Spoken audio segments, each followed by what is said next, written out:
Dia bukan makan saman, orang semua tepuk dahi. Ya Allah, dia cerita pasal babi. Ceramah pertama dia cerita pasal babi.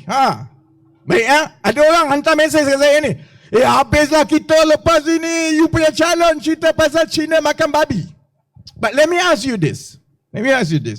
Dan jawapan saya kepada orang yang tulis, let me ask you this. Itu memang isu yang dekat dengan hati banyak pengundi Cina. Memang betul. Kita tak suruh orang Melayu makan babi.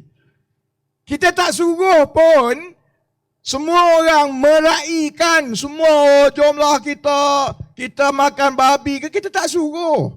Tetapi kita kalau jadi wakil rakyat, kita kena mewakili semua orang, semua rakyat.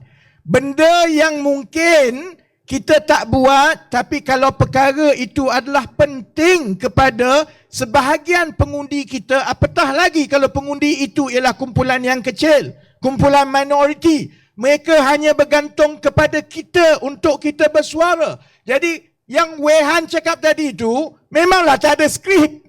Saya tak tahulah keluar cerita ke tidak lepas ini, tapi jawapan saya atas pentas akan sama dengan jawapan saya kalau saya ditanya media atau siapa-siapa.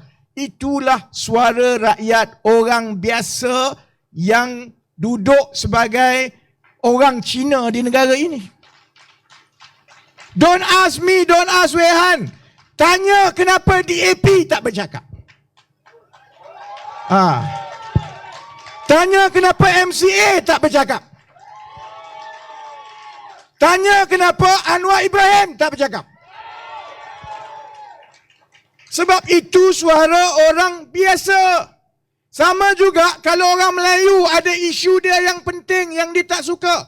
Bukan hak saya nak kata, oh jangan nanti kita hilang undi Cina.